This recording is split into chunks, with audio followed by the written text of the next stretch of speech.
হইল 4 জন, তার ঘরে 7 জন, আমার সংসার থেকে তার সংসার মধ্যে আরো 3 জন বেশি, এরা বেশি কষ্ট পাবে,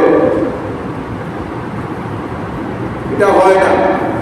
তাই 6 দিরহাম যা আসিল এটা দিয়ে দিয়েছে। সুবহানাল্লাহ। আমরা এমনি হ্যাঁ জিরোটা ওটা এই বেটা আমার ঘরে গিয়ে একটু ধরনের ঠিক আছে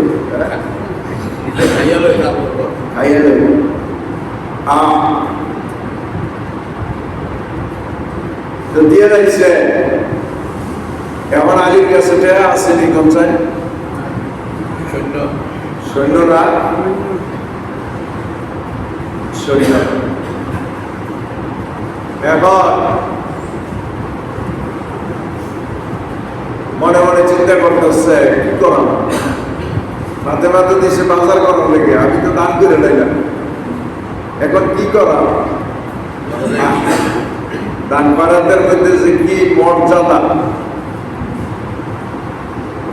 দান করাদের মধ্যে আমরা কইলে আবার মতের মধ্যে বাকি কইলে দেব, নামাজ রোজা হজ যাকাত এই যে পড়তেছি কোনো গ্যারান্টি নেই, কোনো গ্যারান্টি নাই। আমরা কেউ কইতে আমার কবুল হইছে,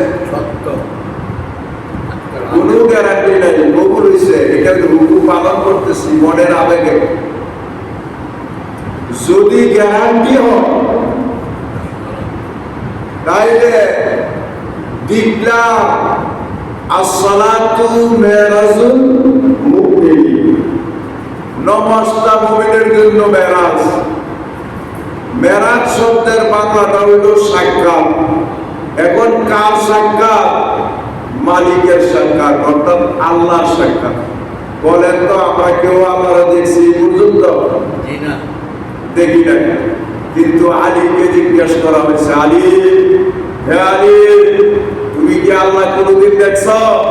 তখন আলী বলছে আমি আলী একটা সাজদা দেওয়ার পরে দ্বিতীয় সাজদা দেই না যতক্ষণ পর্যন্ত আল্লাহ না দেখি। তাদের জন্য নামাজ মেরাজ, আমাদের জন্য মেরাজ না, কারণ আমরা এখনো পবিত্র হই না।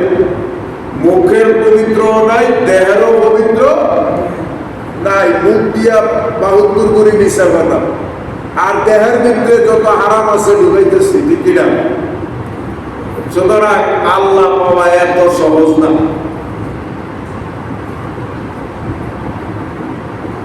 আলী মনে মনে চিন্তা করে আমি 6টা দিরহাম আমার হাতের মধ্যে ছিল, আমি দান করে নিলাম, এখন আমি কি করতে পারি, কিভাবে আমি চলবো, বাজার কিভাবে নেব, এই চিন্তা। হাঁটতেছে হাঁটতেছে এমন সময় দেখতেছে একটা ব্যক্তি একটা বড় একটা উট নিয়ে দাঁড়িয়ে রয়েছে। ডাক দিয়া কয় আলী তুমি উট কিনবানি? আচ্ছা টেয়া আসেনি, হ্যাঁ ওই উট কিনবানি? আমার কাছে তো তেমন কোনো টাকা পয়সা নাই, আমি কেমনি কি করা? ইচ্ছা তো কিনা, যদি তোমার ইচ্ছা থাকে কিনা ধরো আমি তোমার ওটা দিয়ে গেলাম। সুবহানাল্লাহ। দাম কত? তোমার মনে যা আছে তাই দিও।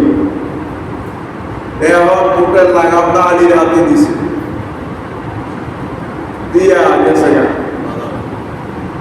এখন মাওলা আলী উটের লাগাম ধরে দাঁড়াইয়া দিছে,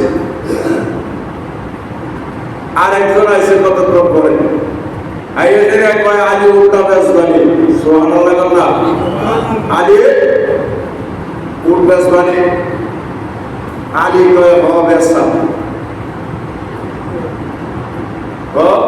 বেচা বিক্রি করা। এখন কয় দাম কত? তোমার মনে যা আছে তা হই দেব। সুবহানাল্লাহ। তোমার মনে যা আছে তাই দেব। এখন ওই ব্যক্তি ডাক দিয়া কয় আলী আমি 300 দিরহাম দেব। 300 দিরহাম দেব। মাওলা আলী ডাক দিয়া কয় তোমার মনে তোমার ইচ্ছা তুমি যদি 300 দিরহাম দাও আমি আলহামদুলিল্লাহ, কোনো আপত্তি নাই। তুমি খুশি? হ্যাঁ আমি 300 দিরহাম দিলে আমি খুশি। ঠিক আছে চলো, সুবহানাল্লাহ। লাগাম বেড়া রাত দিছে, আলী বেড়েছে, দান করছে কত? 6 দিরহাম দান করছে না? 6 দিরহাম দান করছে। তো 10 গুণ করে 10 গুণ হইলে 660 দিরহাম হলো। এখন পাইছে কত? 300। আলী মনে মনে কয়, আল্লাহ আমি দান করছি 6 দিরহাম, তুমি কোরআনে ডিক্লেয়ার দিছো মান যাবিলা হাসানাতে ফালাহু আশরু আমসালিহা, যে ব্যক্তি একটা নেকি করবে আমি আল্লাহ 10টা নেকি দেব। হিসাব করলে আমি 6 দিরহাম দান করছি, 60 দিরহাম ফানাসি, বাকি 60 দিরহাম বাদ দিলে 300 থেকে আর কত পাওয়া 240। হ্যাঁ 240 দিরহাম ফানা হইল উটের মালিক। দেখছেন এই বাক্য কেমনে করছে? 60 দিরহাম আমি আলী ফানা, 60 দিরহাম আমি রাইখা, বাকি 240 দিরহাম ওই উটের মালিক ফানা তারে আমি দেব। সুবহানাল্লাহ। এখন মূল্যটা নির্ধারণ হয়েছিল, মূল্য নির্ধারণ হয়েছে। কইছে যে আগে কইতাম না, ধরো কিনলে তোমার দিয়ে গেলাম, তাইলে এখন ওটার দাম হয়েছে কত? ওটার দাম হয়েছে কত? 240। মালিকে আর দাম কম লাগছে, হিসাব হয়ে গেছে না, বাঘ হয়েছে না? এটার নাম মাওলা আলী। সুবহানাল্লাহ। এখন 240 দিরহাম দেওয়ার লেগে বাজার ঘুরতেছে, মালিককে বাবার পাইলে বেটা সুন্দর দাম দিয়ে দিতে হইব না, দিয়ে দোকানে গেছে গা। এখন বাজার ঘুরতেছে, ঘুরতে ঘুরতে ঘুরতে ঘুরতে মালিকা পায় না। এখন চিন্তা করলো আমি কি করবো, মালিককে না বুঝিয়ে আমি খরচ করেও যাইতে পারি না। আমি ফানা 60 দিরহাম, বাকি 40 দিরহাম যদি আমি দিয়ে দেই তাইলে আমার হক আদায় হবে, কিন্তু তার হক আদায় না করা পর্যন্ত আমি তো আর বাজার করতে পারি না। ঘুরতে ঘুরতে হয়রান পেরেশান, বাজার টাজার নাই, বাড়িতে গেছে আদায় করে সেইটা, তারপরে না 60 দিরহাম আমি খরচ করা। বাজারে গেছে, বাড়িতে গেছে, বাড়িতে যাইয়া করে ঢুকবে এমন সময় দেখতেছে ঘরের ভিতরে নবীজি আর মা ফাতেমা বাপে দিয়ে বুঝে কথা করে। কেন কেন কথা কর, সামনের কথা পুরো করে বাপে দিয়ে কথা করে। খুব আনন্দের সাথে কথা বলতেছে, আর আমাদের জন্য চলছে। এমন সময় দরজার মধ্যে গিয়া মাওলা আলী ডাক দিয়া আসসালাতু ওয়াসসালামু আলাইকা ইয়া রাসূলুল্লাহ। নবীজির সালাম দিছে, যেহেতু নবীজি আছে ঘরে, সালাম দিছে। দেওয়ার সাথে সাথে নবীজি একটা মুস্কিয়া দিয়া কয়, আলী হে আলী, উটের ঘটনা তুমি বলবা না, আমি বললাম। সুবহানাল্লাহ। কি কয়, কি কয়? উটের ঘটনাটা তুমি কইবা না আমি কইয়া?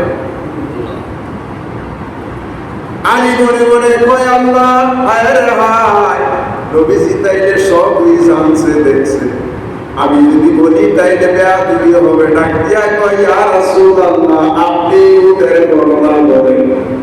ডাক দিয়া কয়, আলী তুমি 6 দিরহাম বিক্রি করছো সুতরাং, আর কিছুক্ষণ পরে যে উটটা তোমারে দিছে এই উটের মালিককে তুমি জানো কি? কয় না জানি না। কয় আলী উটের মালিক হইল জিবরাইল। উটের মালিক কেডা? উটের মালিক জিবরাইল। হে আলী তুমি যে উট বিক্রি করছো এই উটটা কেডা ছিল নি? কয় না আমি জানি না। কয় আলী রে, কাছে তুমি উটটা বিক্রি করছো, এই যে বিক্রিওয়ালা ক্রেতাওয়ালা ব্যক্তি হইল মিকাইল। হযরত মিকাইল এখন কেমনে আসলো? কেন? কয় আলী তুমি 6 দিরহাম যে দান কইরা দিছো, আল্লাহ কবুল কইরা বানাইছে। আল্লাহ কবুল করার কারণে আল্লাহ ডাক দিয়ে কয় জিবরাইল, এই যে 6 দিরহাম বিক্রি করছে এই কামাইটা হইল মা ফাতেমা। সুবহানাল্লাহ।